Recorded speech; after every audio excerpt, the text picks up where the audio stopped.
Welcome to my channel CA Gayatris Academy, and today we are going to do Accounting Standard 5. Accounting Standard 4 हम कर चुके हैं. So today we will start off with Accounting Standard 5. What does the Accounting Standard 5 deals with? Accounting Standard 5 deals with net profit or loss for the period, okay, prior period items and changes in accounting policies. तो ये सब चीज़ के बारे में deal करता है Accounting Standard 5. इसको हम अच्छे से समझेंगे. What does it? The objective of the standard is to prescribe the classification, okay, and disclosure of certain items in the statement of profit and loss to ensure, what does they ensure?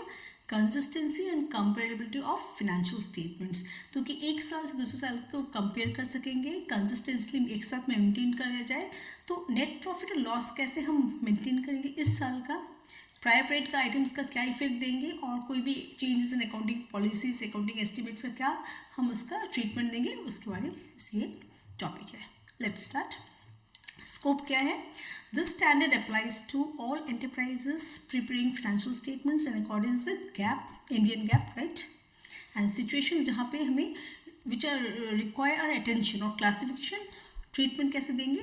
जिस items को, जैसे कि ordinary and extraordinary items को treatment देना है, prior period items देने हैं, changes in accounting estimates and changes in accounting policies. तो ये चार जगह हैं जहाँ पे हमें अटेंशन देना है. यहाँ पे इनका क्लासिफिकेशन कैसे होगा, इनका ट्रीटमेंट क्या होगा, this is way what we have to study in this topic.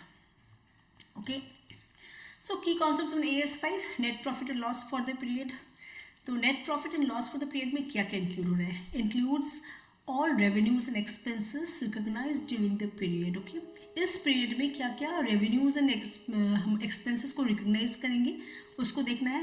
And excludes, क्या वो नहीं इंक्लूड करेगा, उसमें क्या है, items directly recognise in equity, that is revaluation surplus. कोई भी सरप्लस होगा या रिवैल्यूएशन होगा उसको हमें इंक्लूड नहीं करना है. तो हमें क्या इंक्लूड करना? All expenses, all revenues recognise during the period. ये हमारे नेट प्रॉफिट फॉर और लॉस ऑफ द पीरियड में इंक्लूड रहेगा. ठीक है. Second is extraordinary items. तो what are extraordinary items? Rare, abnormal and unpredictable items, जैसे कि नेचुरल डिजास्टर्स हो गए, लॉसेस हो गए. ओके, तो these are coming under extraordinary items. Then ordinary activities. Ordinary activities किसको बोलते हैं? जो हमारे डे टू डे बिजनेस के एक्टिविटीज़ में लगते हैं. ऑर्डिनरी एक्टिविटीज़ जो, अगर हमारा कोई भी चीज़ मैन्युफैक्चरिंग हो रहा है, उसको सेल करना है, तो डे टू डे बिजनेस में उसको मैन्युफैक्चर सेल करने का हमारा एक्टिविटीज़ जो होता है, that is the ordinary operations of the business. ठीक है. What is written there? Activities forming part of the entity's ordinary operations and includes unusual or infrequent items, that is gain on disposal of fixed assets. कोई भी हमारा fix asset हमने खरीदे थे business के लिए यूज़ में, उसको हम सेल कर रहे हैं, तो वो भी हमारे ऑर्डिनरी एक्टिविटीज़ के अंदर ही आएंगे, कि because they are not for any business item, that is only part of the business itself, usual part only. ठीक है. तो इसमें तीन चीज़ पे हम डील करेंगे मेनली इस टॉपिक में. एक है नेट प्रॉफिट और लॉस फॉर द पीरियड में, एक एक्स्ट्राऑर्डिनरी उसको डील करेंगे, और ordinary activities, right. Prior period items किसको बोला जाता है? ओके, अब जो हम चेंज इन अकाउंटिंग पॉलिसीज बोल रहे हैं, चेंज इन अकाउंटिंग एस्टिमेट्स, उसका भी हमें एडजस्टमेंट्स देने पड़ेंगे इस अकाउंट में. तो फर्स्ट में हम देखेंगे प्रायर पीरियड आइटम्स. तो प्रायर पीरियड आइटम्स मतलब ये जो करंट पीरियड है हमारा, उसके आगे के पीरियड के जो आइटम्स है, कब वो आएंगे? ऐसे ही तो प्रायर पीरियड आइटम्स हम अपने इस साल के करंट उसमें फाइनेंशियल्स में नहीं दिखाएंगे, लेकिन व्हेन विल दे कम और when will they arise? Let's see. Income और expenses arising due to errors और omissions in prior period financial statements. कोई भी इनकम था आगे के पीरियड्स का, या एक्सपेंस थे जो आगे अराइज किए थे, लेकिन उसको error mistakenly we have miss them, omit किए हैं, तो उसको हम यहाँ पे शो करने, या shown separately to maintain the accuracy of current period profits. तो हम यहाँ पे जो करंट पीरियड का प्रॉफिट दिखाएंगे उसमें उसको हम लाएंगे ज़रूर से, लेकिन उसको हम सेपरेटली दिखाएंगे, क्योंकि we have to bring it because it was meant in the earlier years, but it has not been taken due to mistake और एरर्स. ओके, तो उसको हम यहाँ पे दिखाएंगे in a separate way. And then changes in accounting estimates. Accounting estimates change हो गए, जो हमें कुछ एक किसी को ट्रीटमेंट करना, जैसे for example we taking a machinery जिसका डिप्रेशन में भी हम 10 ईयर्स दे रहे थे, अभी हमें उसको चेंज करना है. मेथड उसको यूजफुल लाइफ में भी हम मेंटेनेंस के लिए अच्छा कर रहे हैं, यूज़ कर रहे हैं, तो उसका यूजफुल लाइफ बढ़ गया है. Okay, let's see what they have given. Adjustments based on new information or developments, example depreciation method or useful life of assets. affect the current and future periods not retrospectively applied. ठीक है. अभी जो estimates change हुए उसके लिए हमें क्या adjustments करने पड़ेंगे, करंट ईयर को भी अफेक्ट कर रहा है as well as future periods. Okay, then accounting policies, हम जो पॉलिसी मेंटेन कर रहे हैं हमारे बिजनेस को चलाने के लिए, उसमें अगर कोई चेंजेस हुआ है, कोई प्रिंसिपल्स हम चेंज कर रहे हैं, तो मेथड ऑफ ट्रीटमेंट हम चेंज करें, या कोई लॉ चेंज हो गया, तो तब हमें क्या ट्रीटमेंट देना पड़ेगा। जैसे कि changes in principles, basis, convention, rules and practices. Okay, तो रेट्रोस्पेक्टिव इफेक्ट हमें देना पड़ेगा। Recast prior periods for consistency. Okay, जब से ये चालू हुआ तब से हमें इसको लागू करना पड़ेगा। जैसे only made when required by law, accounting standard और as to provide better information. ठीक है, तो ये तीनों के बारे हमें मेनली इस चैप्टर में डील करना है। इसको हम डिटेल्स में पढ़ेंगे, एक्स्ट्राऑर्डिनरी आइटम्स क्या होते हैं, अकाउंटिंग एस्टिमेट्स चेंज का क्या इफेक्ट होता है, अकाउंटिंग पॉलिसीज के क्या हम कैसे देंगे और कैसे हम इसका ट्रीटमेंट करेंगे, यहाँ पे हमें समझना है मेनली। डिस्क्लोजर रिक्वायरमेंट्स क्या है, extraordinary items, separate disclosure in the profit and loss statement with nature and amount. अगर कोई एक्स्ट्राऑर्डिनरी आइटम आ रहा है इस ईयर में हमारे, तो हम उसको कैसे दिखाएंगे, उसको सेपरेटली शो करेंगे प्रॉफिट एंड लॉस स्टेटमेंट में with the nature and the amount. Okay, and prior period items shown separately with the nature and the amount. Prior period items होंगे जो एररनेसली मिस हो गए या उसको ओमिट हो गए थे लास्ट ईयर्स में दिखाने के लिए, उसको हमें दिखाना है separately. Nature of the transaction as well as amount also have to be mentioned, and change in accounting estimates and policies, सब क्या करेंगे, reason for change, क्यों change हुआ है, and financial impact on current and subsequent periods। ठीक है, कोई भी accounting policy जो है उसको retrospective effect हम दे रहे हैं और estimate में कोई change हो रहा है तो उसका reason of change देना पड़ेगा हमें, क्यों हम इसको change किए हैं, and what is the financial impact that is going to fall in this current year as well as the subsequent years। Examples extraordinary items में जैसे कि अर्थक्वेक हो गया, डैमेज फॉर अ कंपनी ना नॉन अर्थक्वेक प्रोन एरिया, कोई भी area जो prone to earthquake है, we know that earthquakes can happen, तो वो एक्स्ट्राऑर्डिनरी आइटम्स में नहीं आएंगे। लेकिन जहाँ पे अर्थक्वेक्स होने के चांसेस नहीं है वहाँ पे अगर अर्थक्वेक हो रहा है then it is extraordinary items. ठीक है, ये हमें देखना पड़ेगा। फिर हो सकता है कि फ्लड्स हो गए कहीं, जब floods not likely to have floods, तो वो सब हो जाते हैं, they come under the border के, they are occurrence of something which is not likely to happen, that is extraordinary. Prior period items, omissions of large purchase invoice in the previous year, कोई purchase किया गया था उसको omit कर दिया गया था।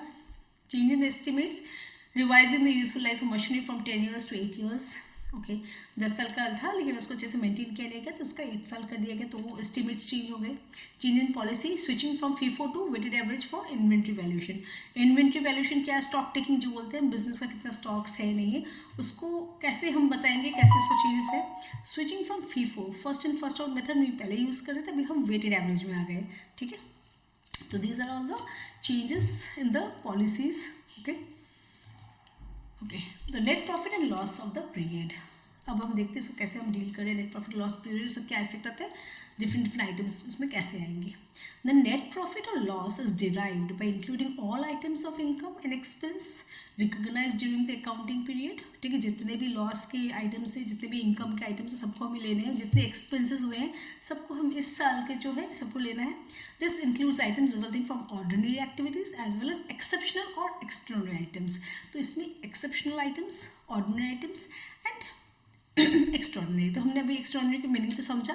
तो ऑर्डिनरी आइटम्स क्या है, transaction events expected in the course of business and sales, revenue, operating expenses, जो हमारे ऑर्डिनरी बिजनेस आइटम्स हैं।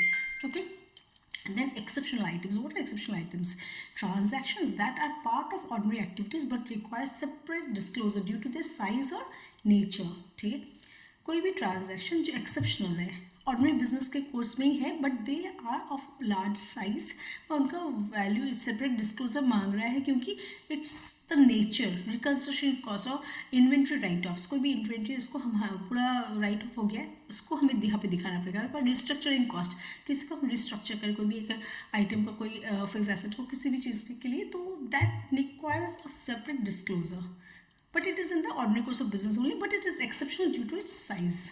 ठीक है, and then example, sale of a segment of the business resulting in a significant gain is an exceptional item। ठीक है, अभी एक business का सेगमेंट है जो हम बंद कर रहे हैं, उसको एक जगह से दूसरी जगह में शिफ्ट हुआ, तो मे बी एक जगह में बड़ा है गोडाउन लिए, तो जो छोटे छोटे 2-3 थे उसमें एक जगह को हमने सेल किया, काफ़ी अच्छे प्राइस में हमने सेल किया, तो दैट वाज सिग्निफिकेंट गेन हुआ है हमारे पास। Okay, business result significant gain, वो एक पोर्शन हुआ, ये हम बिजनेस का एक यूनिट को सेल कर दे रहे हैं, तो that is giving an exceptional gain, तो उसको हमें सेपरेट डिस्क्लोजर दिखाना पड़ेगा in the profit and loss statement. तो net profit for the year कि इसमें क्या इंक्लूड किया जाएगा, all the incomes, all the revenues, all the expenses during this period. उसमें ऑर्डिनरी आइटम्स आएंगे, एक्सेप्शनल आइटम्स आएंगे। Hope exceptional items you have understood, they are only the items which are ordinary course of business coming, but they are of a size which are more greater, or you can say their size, they have to be treated exceptionally, that is they have to be separately shown in the profit and loss statement. Then extraordinary items, extraordinary items are rare and distinct from the usual business activities. अभी तो हमने देखे क्या क्या देखे, ordinary items, exceptional items, ये है extraordinary items which does not occur during the ordinary course of business. This should be separately disclosed in profit and loss account along with their nature and amount. उनके क्या nature है, उसके साथ साथ में इतना amount डील करें वो भी हमें दिखाने हैं. Loss due to major fire in the factory in a non-fire prone area, जहाँ पे fire लगते नहीं वहाँ पे fire लग गया. Okay. Profit from legal action unrelated to business operations. Business operations कुछ नहीं, कोई लीगल एक्शन लिया गया है, इससे जीत गए हैं. कंपनी का कोई एक लीगल एक्शन बिजनेस ऑपरेशन से डील नहीं कर रहे, but due to that we have gained a lot, profit वहाँ से आया है, तो that is an extraordinary item. तो इसका हमें, they are not frequently coming, वो हरदम नहीं होता, रेयर आइटम्स है, तो उसको हमें ट्रीटमेंट सेपरेटली देना है प्रॉफिट एंड लॉस अकाउंट में. देन वी हैव ठीक है, अभी हमने जो एक्स्ट्रा आइटम्स पढ़ा उसके बारे में हम डिटेल देखते हैं. Extra items are those transactions that events that are distinct from ordinary activities of the enterprise. business का जो ordinary activities different है, not expected to recur frequently or regularly, okay, unpredictable, होने वाला नहीं था, प्रेडिक्ट नहीं कर सकते, and outside the normal course of business operations. Obviously business operations में वो है ही नहीं फर्स्ट ऑफ ऑल, एंड वो रेयर है, फ्रिक्वेंटली अकर नहीं होते, एंड वो ऐसी जगह में होते जहाँ पे होने का चांसेस ही नहीं था. ठीक है, such items are rare in nature and are disclose separately in the financial statements to provide clarity and transparency. ठीक है, तो ट्रांसपेरेंसी दिखाने के लिए हमें एक्स्ट्रा ऑर्डिनरी आइटम्स को अलग से दिखाने पड़ेंगे.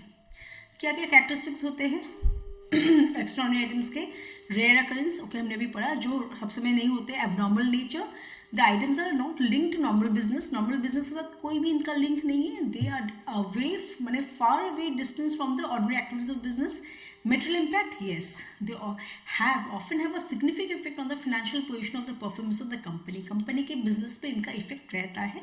ठीक है, उसको इसलिए हम क्या करेंगे, सेपरेट डिस्क्लोजर करेंगे. The nature amount of the extraordinary items must be disclosed separately in the profit and loss account for better understanding of the share holders. Share holders समझ सके कि क्या इफेक्ट हुआ इस एक्स्ट्राऑर्डिनरी आइटम के लिए, तो उसी के लिए इसका सेपरेट डिस्क्लोजर चाहिए. And also transparency of the business is shown. Examples में हम ले सकते हैं एक्स्ट्राऑर्डिनरी आइटम्स का क्या हो सकते हैं. Natural disasters, loss due to an earthquake, okay, flood, tsunami in an area where such events are not usual. जहाँ पे यूजुअली होता है they are not extraordinary, that is they can be not coming under extraordinary items. But जहाँ पे नहीं होता है वहीं इसको कंसिडरेशन किया जाएगा as natural disasters as extraordinary items. Insurance proceeds received to compensate for such losses. यहाँ पे हमें इंश्योरेंस कंपनसेशन मिलते हैं. फिर expropriation of assets, loss due to seizure of company assets by a government और अथॉरिटी. कोई भी एसेट को छीन लिया गया है, उसको सीजर करते मैंने उसको हम अपने इसमें ले चुके हैं, गवर्नमेंट हमसे ले चुके हैं उस एसेट को. That was not known to us, that was just beyond the thoughts कि वो गवर्नमेंट हमारी उस प्रॉपर्टी को ले लेंगे कंपनी से, कंपनी सीजर किया गया है. ठीक है, so what happens in that case, it is कोई लैंड है हमारे बिजनेस का, उस जमीन पे गवर्नमेंट का जगह है, उसको गवर्नमेंट ने वहाँ से ले लिया है, तो that was appropriation of assets. Okay, in that case it is extraordinary. Prohibition of business activities, loss incurred due to government imposed ban on a specific product of business line. Because business line अभी तक ठीक था, लेकिन अभी government ने उस पर ban लगा दिया है. अब बैन लगाया तो क्या उसको प्रोहिबिशन ऑफ बिजनेस एक्टिविटीज, वहाँ पे हमारा ऑब्वियसली लॉस होगा, तो that is extraordinary item. Okay, that was not known to us, that was unpredicted. Okay, फिर है legal settlements, compensation receive due to one of legal settlement that is unrelated to ordinary business activities. Business activities से related नहीं है, but it occurred and जहाँ से हमें कोई पैसा मिला है, we have won the case, not related to the business activities. Okay, major accidents, losses arising from accidents likely factory explosions or of oil spills in industries where such events are not common. कोई major accident हुआ जिसका likely नहीं था and unpredictable था. ठीक है, so these are all the examples of extraordinary items. Now उसका हम डीलिंग्स कैसे करेंगे, क्या ट्रीटमेंट है, recognition. Extra items are recognized in the account profit and loss account when they occur, ensuring the financial results reflect all incomes and expenses for the period. जब भी वो occur होता है उसको हमें दिखाना है, recognize करना है. ठीक है, कैसे प्रेजेंटेशन करेंगे, disclosed separately to ensure they do not distort the analysis of normal business of performance. उसको separately दिखाएंगे तो कि normal business पे उसका effect नहीं रहेगा. The nature of the event and the amount should be clearly mentioned in the notes of accounts. Yes, क्या nature है और कितना amount है, notes में हमें इसको mention करने हैं. Disclose requirements, the nature of the extraordinary items like flood, damage, the amount of the gain or loss, any impact on tax and deferred tax liabilities. तो हमें इसको फर्स्ट में नोट्स ऑफ अकाउंट्स में दिखाना है, separately दिखाना है, normal business पे इफेक्ट ना होगा, और नोट्स ऑफ अकाउंट्स में उसका इवेंट कितना अमाउंट है as well as nature clearly define करना पड़ेगा. एंड ये क्या है कि उसका nature of the extraordinary items, floods है, डैमेज है, किस तरह से हुआ है, अमाउंट ऑफ गेन और लॉस हुआ है, लास्ट में क्या दिखाना है, कोई भी इम्पैक्ट उसका टैक्स में या डिफरेंट टैक्स लायबिलिटी में भी आ रहा है कि नहीं. तो these are the treatments of extraordinary items if they occur in the business course of your business and which is unexpected to happen. Then prior period items, कोई भी period items जो आगे के थे जिसको मिस कर गए हैं उसका क्या ट्रीटमेंट होगा. These are incomes and expenses that are identified in the current period as errors of omissions from financial statements of one or more periods. कोई भी यहाँ पे मिस हो गया, mistakenly it has been missed out from there or it has been erroneously removed or omitted. Okay, उसका हमें recognition करना पड़ेगा. कैसे, adjusted retrospectively in the financial statements, उसका हमें रेट्रोस्पेक्टिव इफेक्ट ले उसको दिखाना पड़ेगा. Disclose separately to avoid distortion of current period performance. Current period के साथ वो मिक्स ना हो जाए, उसको अलग से दिखाएंगे, बट उसका रेट्रोस्पेक्टिव इफेक्ट ले हमें उसे एडजस्टमेंट करने इसी साल में. ठीक है, examples, omissions of N invoice of purchase of raw materials in the previous year. Purchase हमने किए थे लेकिन उसको हमने शो नहीं किया था, उसको इस साल में हमें दिखा देना है, but it has been shown separately from the current year transactions. Under statement of depreciation expense for the previous year में हमने डेप्रिशिएशन कम दिए थे तो हमें अगर डेप्रिशिएशन प्राइर पीरियड में दे कम मिस हो गया था उसको हमें इस साल में प्रोवाइड करने हैं, but separately it has to be shown. Changes in accounting estimates. अभी तक हमने क्या हमने किया, एक्स्ट्राऑर्डिनरी आइटम्स क्या ट्रीटमेंट करेंगे, ऑर्डिनरी आइटम्स का क्या ट्रीटमेंट होगा, exceptional items that they are come profit losses में आता है. फिर उसके बाद में आता है प्रायर पीरियड आइटम्स, वो भी हमने डील किया. अभी है change in accounting estimates, right. इसके बाद हम करेंगे changes in accounting policies, right. तो चेंज इन अकाउंटिंग एस्टिमेट्स का हम क्या डील करेंगे. Accounting estimates are revised based on new information and developments, not errors. कोई एरर्स के नहीं होता है, कोई भी नया इन्फॉर्मेशन हमें मिला है जिसके बेस में हमें चेंज करने हैं एस्टिमेट्स को, राइट. और कोई डेवलपमेंट हुआ है नया जिसके बेसिस में हमें ये चेंज करना है, so that it gives a good effect. These changes are applied prospectively, meaning they affect only the current and future periods. तो उसको हमें आगे से रेट्रोस्पेक्टिव इफेक्ट नहीं देना है, हमें future periods and current period में देंगे. जैसे कि revising the useful life of machinery due to improved maintenance practices. Okay, हमारे एक मशीनरी खरीदी, हम उसको पकड़ रहे थे, उसका 8 years लाइफ होगा, but due to maintenance have been improved, improvement in the maintenance process, life expectancy of the machine increase from 8 to 10 years, right. तो एक एस्टिमेट चेंज हुआ. Changing the percentage of doubtful debts provision based on revise estimates of recoverability. कोई भी doubtful debts था तो उसका हमें may be लग रहा है कि वी वर नॉट श्योर कि we will get not, but हमने देखा कि कुछ अमाउंट हमारा रिकवरी हो गया डाउटफुल डेब्ट्स, तो इन दैट केस प्रोविजन जो उसमें ही चेंज हुए, right. Suppose we were supposing that this person is not going to sundry debtors, not going to pay the debts, but what happened, we were not sure but we are going to get the money, but we got the money because revised due to recovery, the money has been recovered from there. So changing the percentage of doubtful debts का percentage obviously change हो गया क्योंकि we got some money by recoverability. Then adjusting the warranty provision due to historical claim data, historical claim data के हिसाब से कोई भी warranty के लिए चेंज हो उसको भी एडजस्टमेंट देने हैं. तो these are the accounting estimates जिसमें चेंजेस आ सकते हैं, ठीक है. इसका हमें ट्रीटमेंट देना है यहाँ पे. तो इसका हम कैसे करेंगे. A change in accounting estimate is an adjustment of the carrying amount of an asset और लाइबिलिटी. कोई भी एसेट या लाइबिलिटी है उसका जो अमाउंट है, कैरिंग अमाउंट है, और the amount of its periodic consumption of an asset based on new information, developments और चेंज इन सर्कमस्टांसेस. तो कोई भी एक एसेट है या लाइबिलिटी है जिसका कैरिंग अमाउंट कुछ है, उसमें चेंज होगा. Why? Due to some new information, due to some developments or due to some circumstances change.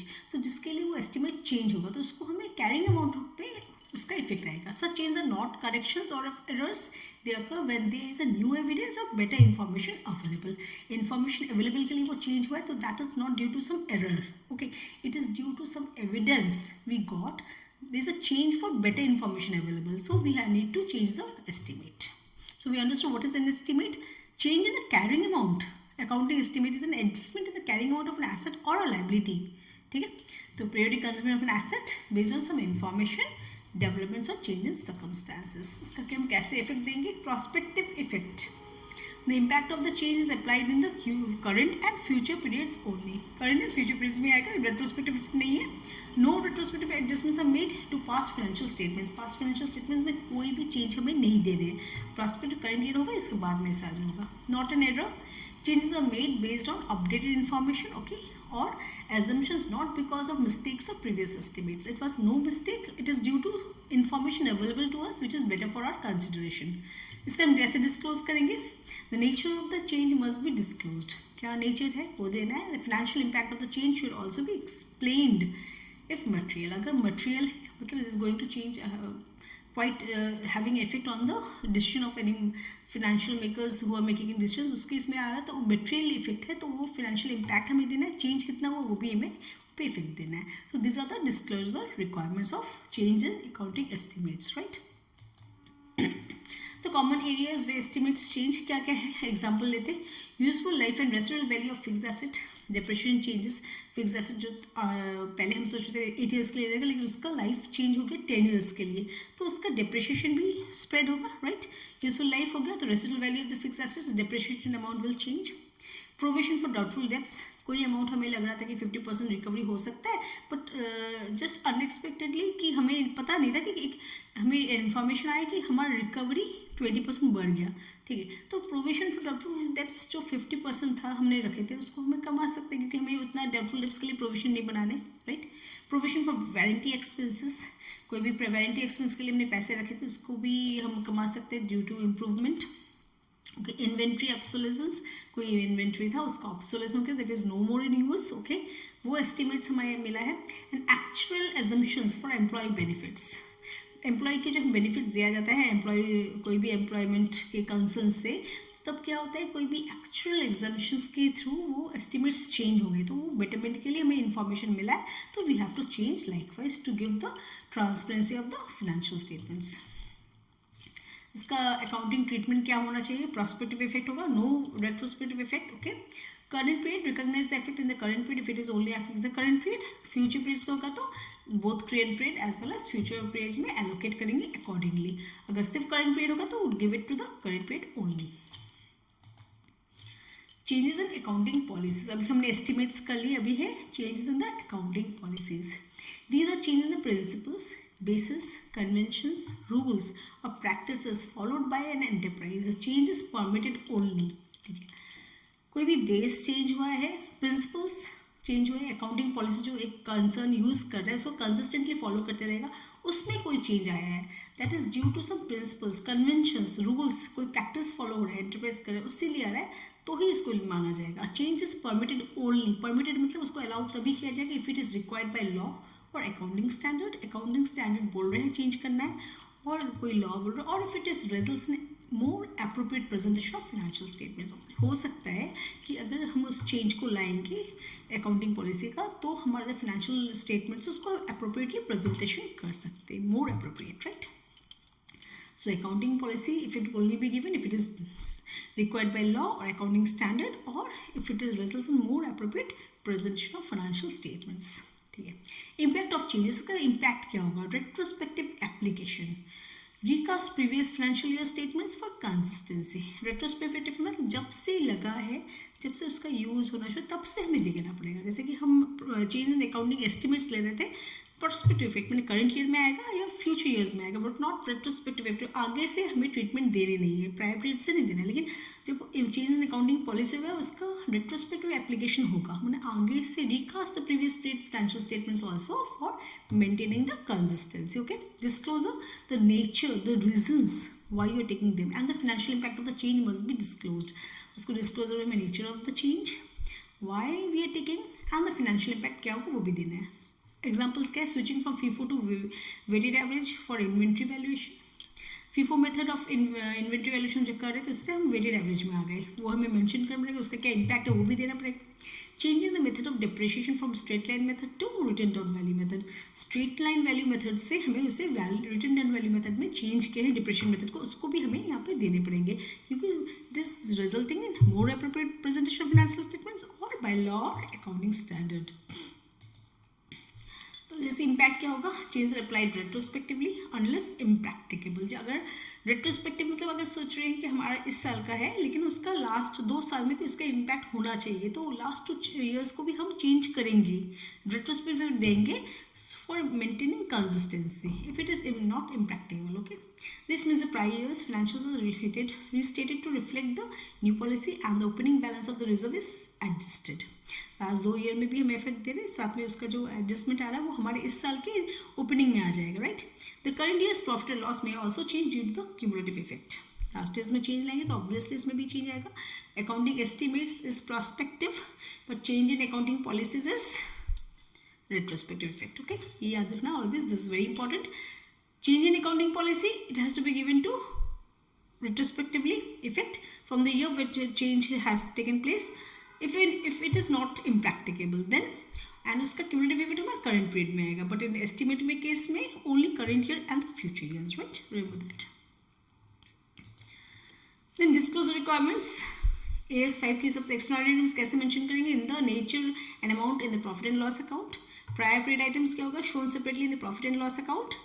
provide details of the errors or omissions, changes in estimates, disclose the nature of the change, include the financial impact on current and future periods। Okay, change in policies, mention the nature and reasons of the change, highlight its impact on the financial statements। financial statements में क्या उनका impact होगा उसको हमें देने हैं। अब देखिए हम एग्जाम्पल लेंगे, राइट तो इसको और भी अच्छे से हम समझ सकें। ये जो हमने अकाउंटिंग स्टैंडर्ड 5 किए, prior period items, profit and loss, net profit and loss of the period, extraordinary items, ordinary items, prior period items, changes in accounting policies, change in accounting estimates। उसके बेसिस में हम एक top question देंगे, इस question से हम उसको और भी अच्छे से समझ सकेंगे। It will be clear in to our mind. So what does it mean, okay, how we will treat it. Let's see, ABC Limited, a manufacturing company, faced the following situations during the year. What is there? The useful life of machinery was reduced from 10 years to 8 years. Okay, उसका useful life 10 years था, वो reduce होकर 8 years हुआ है। Okay, then in 2020 to 23 they discovered that a 5 lakh rupees invoice of raw material purchased in 2021-22 was omitted। omission of something means prior period items, right? Then the company suffered a loss of rupees 10 lakhs due to flood in a non-flood prone area। This is extraordinary item। Changed inventory valuation from FIFO to weighted average। Again there is a change in accounting, what say, there is a change in FIFO से weighted average हुआ, मतलब accounting policy change हुआ है। Okay, let's see how we have given the treatment। तो हमने देखा first case में useful life of machinery was reduced from 10 to 8 years। Then there was a discovery of 5 lakh rupees invoice miss किया गया था। Okay, prior period items, loss due to extraordinary items, and then valuation from FIFO to weighted average, that is accounting policy change। treatment क्या दिया हमने, change in estimate, useful life change हुआ है। adjust depreciation prospectively, estimate में हम क्या करते हैं, current year देते हैं, बाद के साल में देते हैं, future years देते हैं, right। so adjust depreciation prospectively from 2020 to 23 onwards। okay, disclose a change and its effect on the current period profits। okay, second, prior period items, invoice omission, adjust retrospectively in 2021-22 financial statements, disclose separately with the reason। Retrospective film देंगे prior period items को, last year में हुआ था उस साल में देना है, तो कि उसका करंट ईयर में हम उसका चेंजेस ला सकते हैं। Extraordinary items, flood loss, sort separately the profit and loss account for 2020 to 23, mention the nature and amount in the notes to accounts. Extraordinary items को ऑलवेज हम नोट्स टू अकाउंट्स में separately देंगे, so that उसका कोई effect हमारे current period के ordinary business पे ना आए। Change in policy, inventory valuation जो पॉलिसी के लिए हुआ है। Recast 2021-22, this again retrospective effect. तो हमने देखा क्या प्रायर पीरियड आइटम्स कुछ रहता है या चेंज इन पॉलिसी अगर होता है तो हम इसको रेट्रोस्पेक्टिव इफेक्ट देते हैं, ठीक है। बट अगर वो चेंज इन एस्टिमेट होता है तो वो प्रॉस्पेक्टिव इफेक्ट दिया जाता है, ओके। मतलब प्रॉस्पेक्टिव मतलब current year and future year, not आगे के साल में जो भी इफेक्ट हो उसमें नहीं लाते, okay. So recast 2021-22 financials using weighted average, disclose the reasons for the change and its impact on the profits, okay। तो हम देख रहे हैं overall impact on current year financials. तो करंट ईयर फिनेंशियल्स में कैसे इसका इफेक्ट रहेगा। Profitability, extraordinary items, prior period items and change in estimates can reduce और increase profits for the current year. अगर कोई भी चीज़ हमारे एक्स्ट्राऑर्डिनरी आइटम्स में प्रॉफिट आता है तो प्रॉफिट बढ़ा भी सकते हैं, कमा भी सकते हैं। प्रायर पीरियड आइटम्स आता है, चेंज इन एस्टिमेट्स इंक्रीज भी कर सकते हैं, कमा भी सकते हैं। Transparency, separate disclosure ensures that stakeholders can distinguish between regular operations and unusual or one-off events. Okay. Comparability, change in accounting policies may affect comparability with prior years, but proper disclosure mitigates confusion. कोई भी policy change हुई last year से हमने retrospective effect दिया तो हमें पता चलेगा, कंपेरेबल कर सकेंगे कि लास्ट ईयर में भी हमने चेंज दी थी, इस साल में फिर उसका इफेक्ट आएगा, okay. So it can be compared easily. So this was the impact overall. Then disclosure requirements, current year notes to accounts. Current year में हम नोट्स टू अकाउंट में क्या क्या देंगे, okay.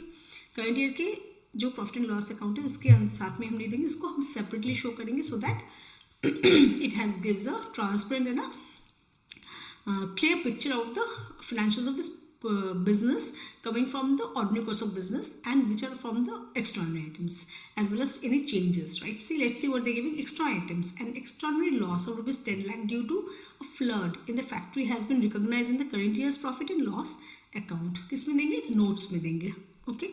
Change in estimates, the useful life of machinery was revised during the year, increasing the depreciation expense by 1,40,000, impacting the current and future periods. Estimates क्या होता है, इस साल में हुआ है तो इस साल को उसके बाद में क्या होगा, प्रॉस्पेक्टिवली देगा, नोट्स टू अकाउंट्स में उसको मेंशन करेंगे।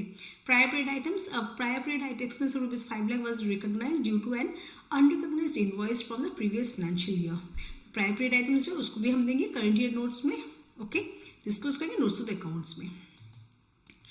सो summary of impact on current year financials में क्या क्या आएगा। External items shown separately in profit and loss account, impacts net profit. External items आएगा separately in profit and loss account. Estimates में अगर कोई चेंज आता है, adjustment made prospectively, only current and future periods are affected, okay. Prior period changes recognised in the current year, disclose separately in the profit and loss account. Current year में recognise किया जाता है prior period items को और disclose किया जाता है separately in profit and loss account, okay, remember this. And changes in policy, retrospective adjustments made, कोई पॉलिसी के लिए अगर चेंज होता है तो रेट्रोस्पेक्टिव इफेक्ट जिस साल से हो उस साल से एडजस्टमेंट करेंगे तो इस साल में उसका ओपनिंग बैलेंस में उसका इफेक्ट आ जाए। May affect retained earnings and comparability of prior financials, okay.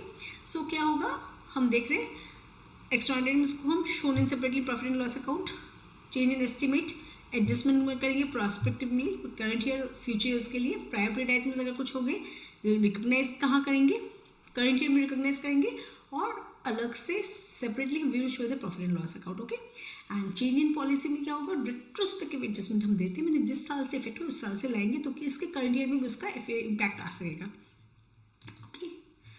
So change in accounting estimates कैसे इम्पैक्ट ऑन फ्यूचर फाइनेंशियल्स। अब हम जो अकाउंटिंग एस्टिमेट्स है उसका इम्पैक्ट, अभी तक तो हमने करंट ईयर में क्या होता है वो हमने देख लिया, अभी impact in the future years क्या होगा अकाउंटिंग एस्टिमेट्स की, उसको हम देखेंगे कैसे हम डील करेंगे।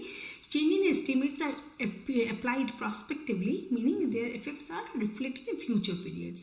करंट ईयर में होता है, फ्यूचर पीरियड्स में तो फ्यूचर पीरियड्स में उसका चेंज का इफेक्ट ऑब्वियसली रहेगा, तो उसका nature as well as amount हमें देखना पड़ेगा। This ensures that financial statements reflect the most accurate and up-to-date information without affecting past financials.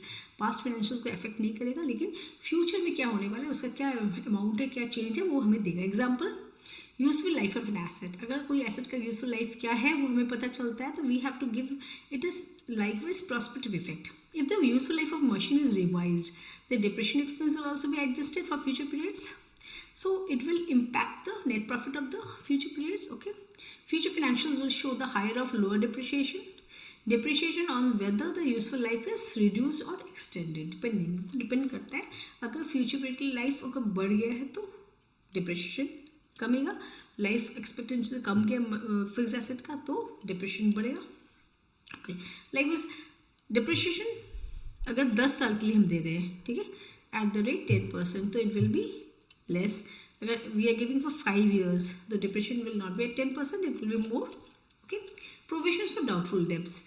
If the provisions rate is increased, example 22% to 5%, okay, so future years will reflect higher expense provisions, reducing the profits. So likewise, the impact on the accounting estimates have to be given prospective impact on the future years. Future years में वो reflect कैसे करेगा, ठीक से change देखा कि नहीं रहा है, वो हमें यहाँ से पता चलेगा। Of the impact on the future years of the policies का क्या effect आएगा? Change in accounting policies if made often require retrospective application unless impracticable. Retrospective effect मतलब हमें always उसका जब से change हो तब से ही दिखाना पड़ेगा। Retrospective application may result in restarting prior financials which aligns the future financials with the new policy for consistency. इस साल के साथ हम compare कर सकेंगे आगे के 2 साल को, so उससे ये क्या कहना है, retrospective from the effect when it was already started. Example, if a company switches from FIFO to weighted average, the cost of goods sold and closing inventory will be recalculated.